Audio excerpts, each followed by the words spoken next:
Hello students, class 11th accountancy chapter 21 financial statement with adjustment हमारा चल रहा है। Chapter 21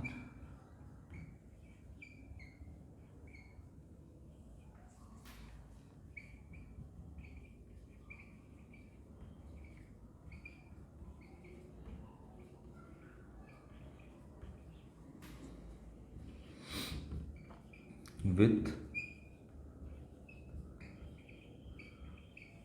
adjustments,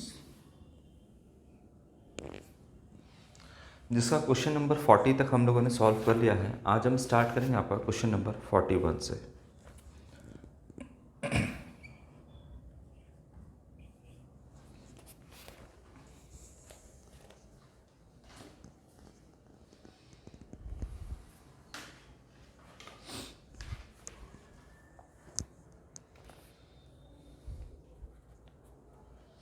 information about financial या information about performance of business enterprise is disclosed bye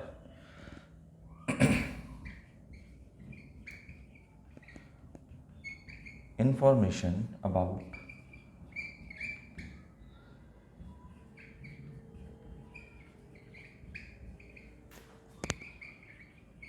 performance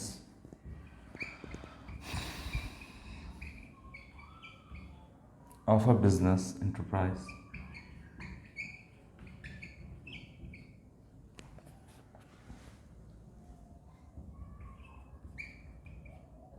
is disclosed by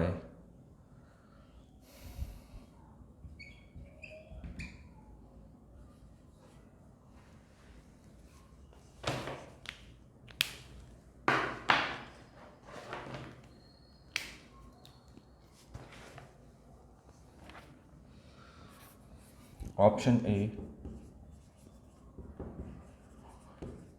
trading account, option B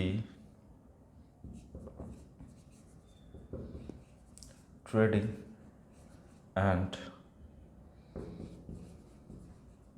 profit and loss account, option C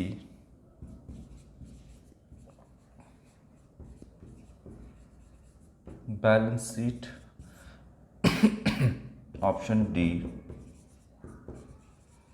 all of these। बोलिए।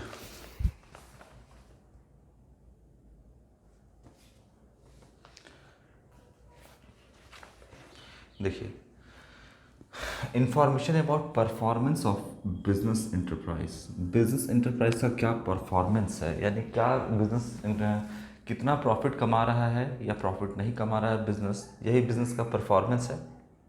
तो ये हमको पता चलता है trading and profit and loss account से, और business का फाइनेंशियल पोजीशन जो है वो पता चलता है बैलेंस शीट से। तो फिलहाल लिखता है परफॉर्मेंस। यहाँ परफॉर्मेंस का मतलब वही हो गया कि क्या प्रॉफिट है बिजनेस का या क्या लॉस है बिजनेस का, ये बेसिकली यहाँ पर जानना है। तो परफॉर्मेंस बिजनेस का कैसे पता चलता है, आपका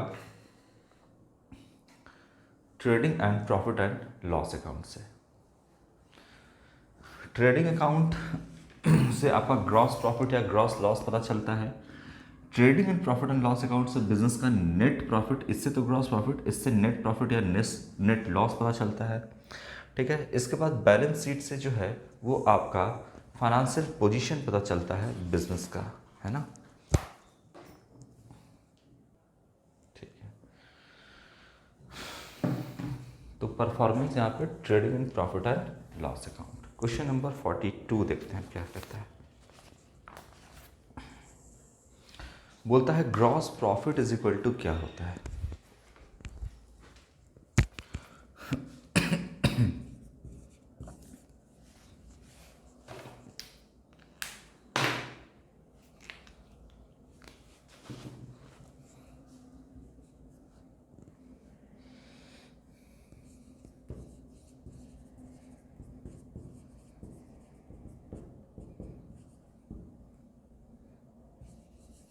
option A cost of goods sold plus opening stock, B हो गया आपका sales minus cost of goods sold, C sales minus purchase, और डी कह रहा है आपका net profit minus cost of goods sold. बोलिए, ग्रॉस प्रॉफिट क्या होता है आपका? ट्रेडिंग अकाउंट से ग्रॉस प्रॉफिट निकलता है, तो ट्रेडिंग अकाउंट के बारे में आप सोचिए कि कैसे बनता है ट्रेडिंग, अपने आप आपको आंसर मिल जाएगा। ट्रेडिंग अकाउंट के बारे में सिर्फ बात करेंगे। क्या लिखते हैं? माफ करिएगा, सेल्स या net sales, sales minus sales return, ये लिखते हैं। फिर इधर क्या लिखते हैं? बाय क्लोजिंग स्टॉक, ठीक है। इसके बाद इधर क्या लिखते हैं? To opening stock, to net purchase मतलब purchase minus purchase return, to direct expenses, ये होता है। तो मान लो ये सब मिला करके इधर 100 रुपया और ये सब मिला करके इधर सपोज आपका 60 रुपीज़, तो ग्रॉस प्रॉफिट जो है वो आपका आता है 40 रुपीज़, यही है। लेकिन ये तो आपसे पूछ नहीं रहा है, आपसे फॉर्मूला के COGS के रूप में पूछ दिया है कि ग्रॉस प्रॉफिट क्या है आपका। कॉस्ट ऑफ गुड्स सोल्ड में ओपनिंग स्टॉक जोड़ देंगे तो है, या सेल्स में से cost of goods sold minus कर देंगे तो आपका ग्रॉस प्रॉफिट निकलेगा, या सेल्स में से परचेज माइनस कर देंगे तो निकलेगा आपका, या फिर नेट प्रॉफिट में से cost of goods sold minus करेंगे तो। चलिए फॉर्मूला देखते हैं COGS, यानी यहाँ पर इसको हटाते हैं थोड़ा सा, यहाँ पे प्रॉफिट एंड लॉस अकाउंट जो भी है, COGS यानी कॉस्ट ऑफ गुड्स सोल्ड, जो सामान बेचा है उसका कॉस्ट क्या है, तो इसका फॉर्मूला होता है opening stock plus net purchase मतलब purchase minus purchase return, net purchase plus जितना भी डायरेक्ट एक्सपेंसेस है, जैसे वेजेस है, गैस फ्यूल एंड पावर है ना, फैक्ट्री लाइटिंग, फैक्ट्री हीटिंग, ये सब कुछ आ जाएगा आपका डायरेक्ट एक्सपेंस में, डायरेक्ट एक्सपेंस। और इसमें से जैसे ही हम माइनस करेंगे क्लोजिंग स्टॉक, इसमें से निकल जाएगा कॉस्ट ऑफ गुड्स सोल्ड, ठीक है। यहाँ तक तो आपका यहाँ से यहाँ तक कॉस्ट ऑफ प्रोडक्शन हो गया, और क्लोजिंग स्टॉक माइनस करेंगे तो जो सामान आपने बेचा उसका कॉस्ट यहाँ पे निकल के आएगा। तो देखिए यहाँ पर को अगर COGS की बात करें, कॉस्ट ऑफ गुड्स सोल्ड की बात करें, तो इसमें ओपनिंग स्टॉक मैंने ले लिया है। तो अगर हम यहाँ पर लिखते हैं, देखो यहाँ पे अगर हम लिखते हैं COGS कॉस्ट एक मिनट COGS, अगर हम ये लिखे हैं COGS, तो COGS में ओपनिंग स्टॉक तो आ रहा है, तो दोबारा ओपनिंग स्टॉक को लेने की यहाँ पे ज़रूरत नहीं है, ठीक। क्या आ रहा है? नेट परचेस, परचेज आ रहा है, तो इसको भी लेने की ज़रूरत नहीं है, ठीक। इसके बाद डायरेक्ट एक्सपेंस भी आ रहा है, तो इसको भी लेने की ज़रूरत नहीं है, ठीक। और यहाँ पर क्लोजिंग स्टॉक भी माइनस कर दिए हैं, तो इसको भी लेने की ज़रूरत यहाँ पे नहीं है, ठीक।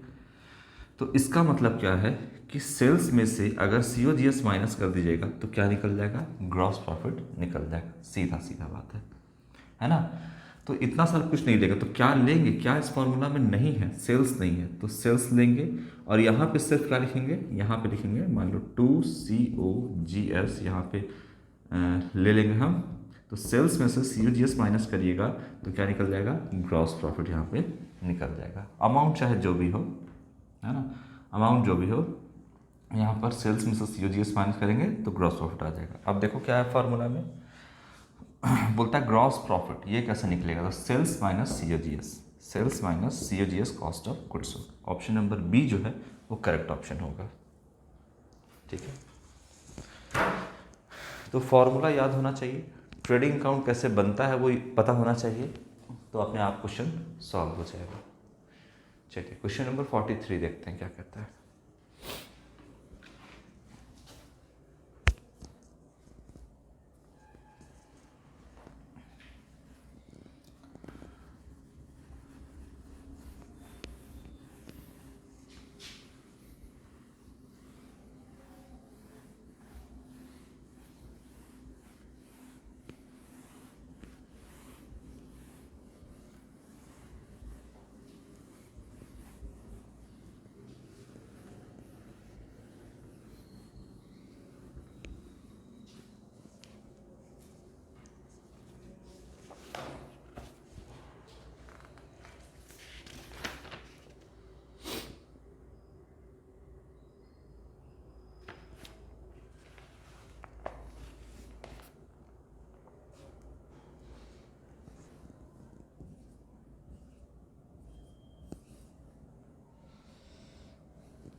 Stock is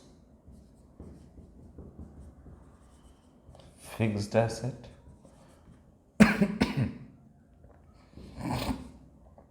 and investment C, a current asset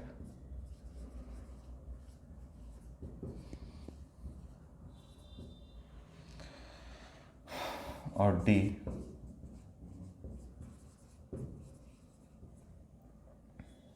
none of these।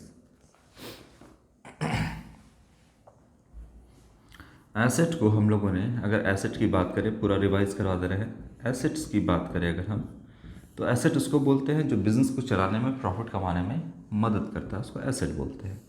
इसको दो भागों में बांटा गया है, एक non current asset, long term asset, या फिर हम इसको बोलते हैं फिक्स्ड एसेट्स,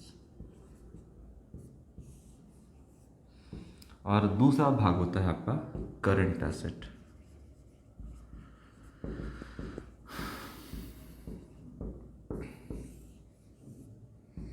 इसको फर्दर दो भागों में बांटा गया है, एक है आपका टैंजिबल, चूंकि फिक्स एसेट है तो tangible fix assets,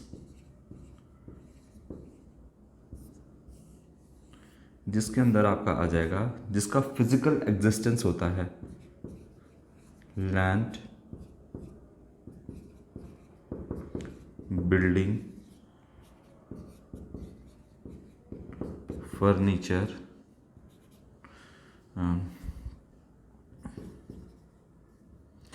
plant and machinery, है ना, ये सारी चीज़ें, land, building, furniture, plant and machinery, motor vehicle, ये सारा आपका टैंजिबल फिक्स एसेट में आता है। इसके बाद एक होता है आपका इनटैंजिबल फिक्स्ड एसेट्स। ये सबसे भी सवाल पूछा जाता है, इसमें आपका हो जाएगा, सबसे पहला जो दिखेगा आप लोग को, दिखता है हमेशा बुक में, वो है goodwill, patent, copyright, trademarks, computer software, franchisee, ये सब कुछ आपका आता है ना, किस में आता है, इनटैंजिबल में। फिर करंट एसेट को बोला गया है, एक भाग इसका और कहते हैं क्विक एसेट्स, और इसी को कहते हैं लिक्विड एसेट्स। अब सबसे पहले करंट एसेट क्या है, करंट एसेट है आपका cash in hand, cash at bank, debtor, bills receivable, है ना, debtor, bills receivable, stock, prepaid expenses या फिर मार्केटेबल सिक्योरिटीज़, ये सब आता है आपका करंट एसेट में। तो करंट एसेट में देखिए क्या आ गया आपका, स्टॉक आया, आ गया। अच्छा, इसके बाद क्विक एसेट किसको कहेंगे, तो क्विक एसेट में आपका आ जाएगा कैश आएगा, बैंक आएगा, डेटर आएगा, बिल्स रिसीवेबल आएगा, स्टॉक नहीं आएगा, प्रीपेड एक्सपेंस नहीं आएगा, मार्केटेबल सिक्योरिटीज़ आएगा। यानी स्टॉक और प्रीपेड एक्सपेंस जो है वो करंट एसेट तो है पर क्विक एसेट या लिक्विड एसेट नहीं है ना। तो लिक्विड एसेट या क्विक एसेट किसको कहते हैं, जो ऑलरेडी या तो कैश के फॉर्म में हो या बहुत कम समय में वो कैश में कन्वर्ट हो जाए। एक साल का समय जो एक साल के अंदर कैश में कन्वर्ट होता है या हो जा सकता है उसे करंट एसेट कहते हैं। और जो एक साल के का भी टाइम नहीं, उससे भी कम समय में जो आपका कैश में कन्वर्ट हो जाए उसे हम लिक्विड एसेट या क्विक एसेट कहते हैं। जिसमें आपका लिक्विड एसेट क्विक एसेट में स्टॉक और प्रीपेड एक्सपेंस नहीं है, बाकी सारा आपका लिक्विड एसेट होगा। तो ये आपका एसेट है। अब इसमें से बताइए कि स्टॉक कहाँ दिख रहा है आपका, स्टॉक जो है आपका करंट एसेट होगा, है ना। तो स्टॉक क्या है आपका, करंट एसेट है, फिक्स एसेट नहीं है। इन्वेस्टमेंट, अब इन्वेस्टमेंट भी आपका एसेट होता है, लेकिन वो डिपेंड करता है कि अच्छा स्टॉक लेकिन इन्वेस्टमेंट नहीं होता है, ठीक है। आपने सामान खरीदा है बेचने के लिए तो वो इन्वेस्टमेंट नहीं है। आप जो फिक्स एसेट परचेस करते हो वो इन्वेस्टमेंट है, लेकिन इन्वेस्टमेंट का मतलब क्या, किसी दूसरे कंपनी का हम शेयर खरीद लिए, डिवेंचर खरीद लिए, ये सारा चीज़ इन्वेस्टमेंट है आपका, ठीक है। लेकिन आपका जो स्टॉक के बारे में पूछ रहा है तो ये आपका क्या होगा, करंट एसेट। फिक्स एसेट भी नहीं होगा, फिक्स एसेट की कैटेगरी में नहीं आता है स्टॉक। तो एक बार चार्ट मैंने आपको रिवाइज करवा दिया कि क्या होता है इसके अंदर। चलो क्वेश्चन नंबर 44।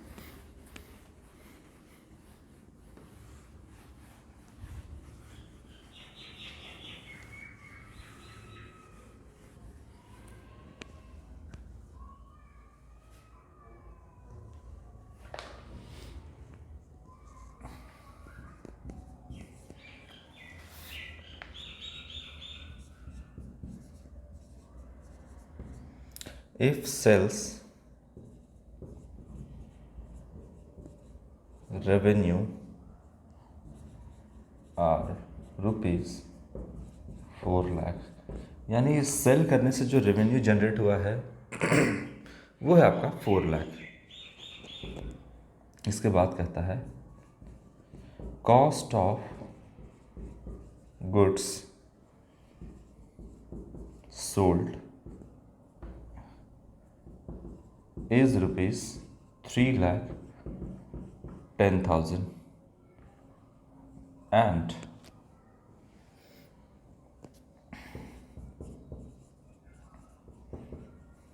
operating expenses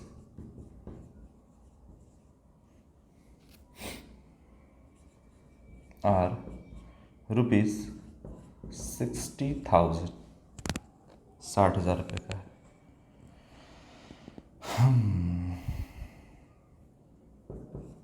दी कहता है ग्रॉस प्रॉफिट इज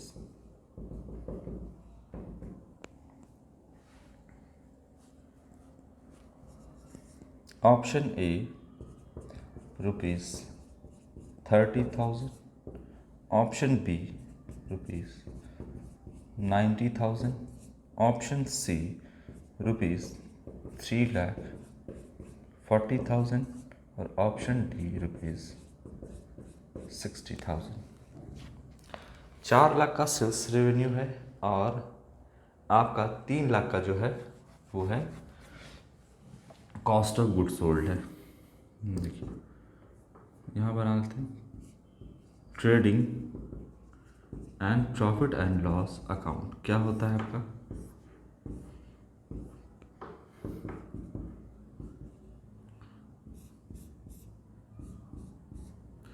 यहाँ जब आप COGS की लीजिएगा तो मैंने अभी आपको बताया कि अगर COGS आप लीजिएगा तो उसमें क्या क्या आता है।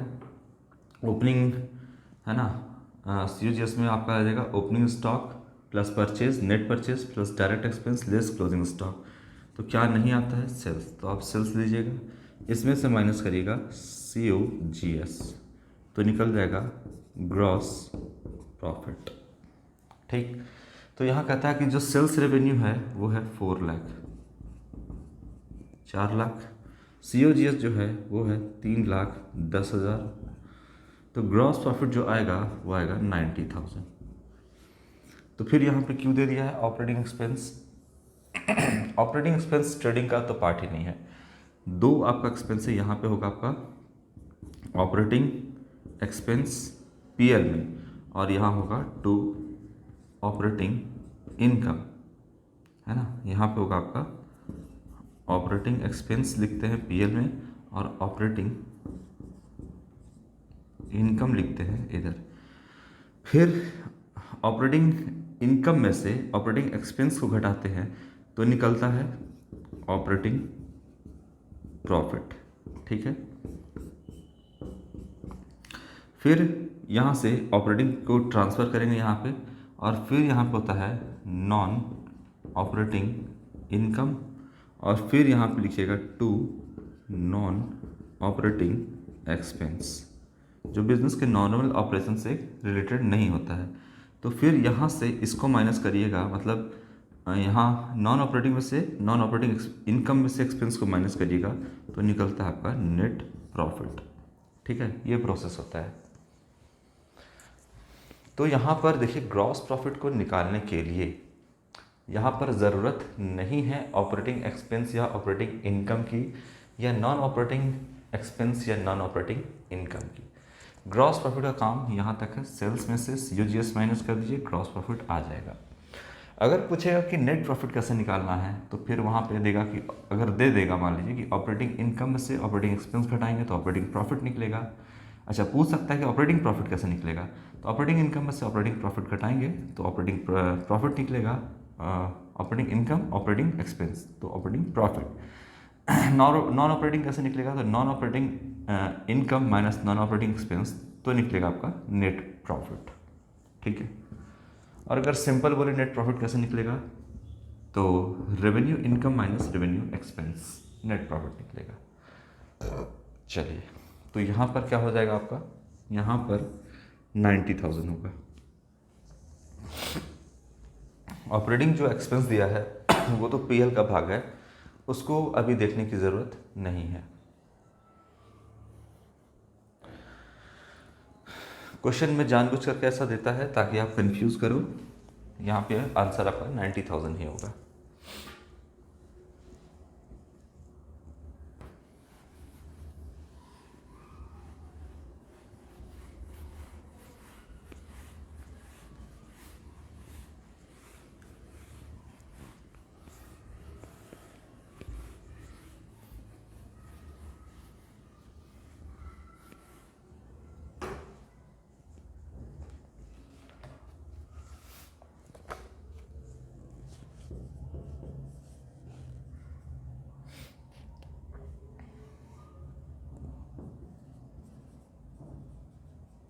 बोलता है बैलेंस शीट।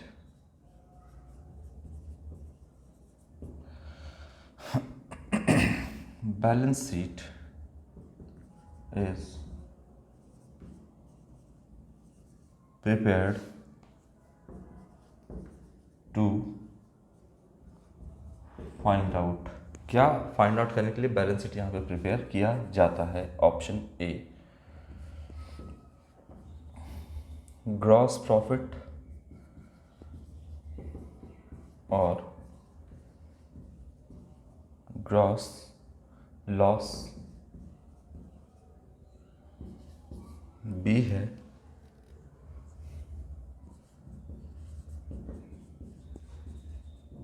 नेट प्रॉफिट और नेट लॉस। C होगा financial position of the business, और डी है ऑल ऑफ द अबव या ऑल ऑफ दीज। गुड।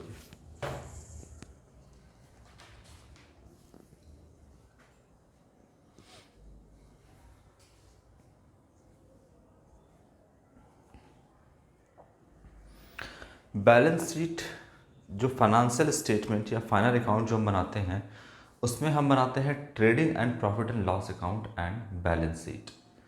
तो trading and profit and loss account जो हम यहाँ पर प्रिपेयर करते हैं, वो प्रिपेयर करते हैं नेट प्रॉफिट या नेट लॉस जानने के लिए। और बैलेंस शीट क्यों प्रिपेयर करते हैं? तो बिजनेस के फाइनेंशियल पोजीशन को जानने के लिए हम बैलेंस शीट जो है वो प्रिपेयर करते हैं, है ना। तो क्या होगा आपका? ऑप्शन नंबर सी आपका करेक्ट होगा। इसको जानने के लिए हम क्या बनाते हैं? Trading account. इसको जानने के लिए हम बनाते हैं प्रॉफिट एंड लॉस अकाउंट। इसको जानने के लिए हम बनाते हैं बैलेंस शीट। ठीक, तो आप देख लीजिएगा आपसे क्या पूछता है क्वेश्चन में। पूछेगा कि ग्रॉस प्रॉफिट ग्रॉस लॉस जानने के लिए क्या बनाते हैं? तो trading account. Net profit net loss जानने के लिए profit and loss account. And financial position जानने के लिए यहाँ पर हम बैलेंस शीट प्रिपेयर करते हैं।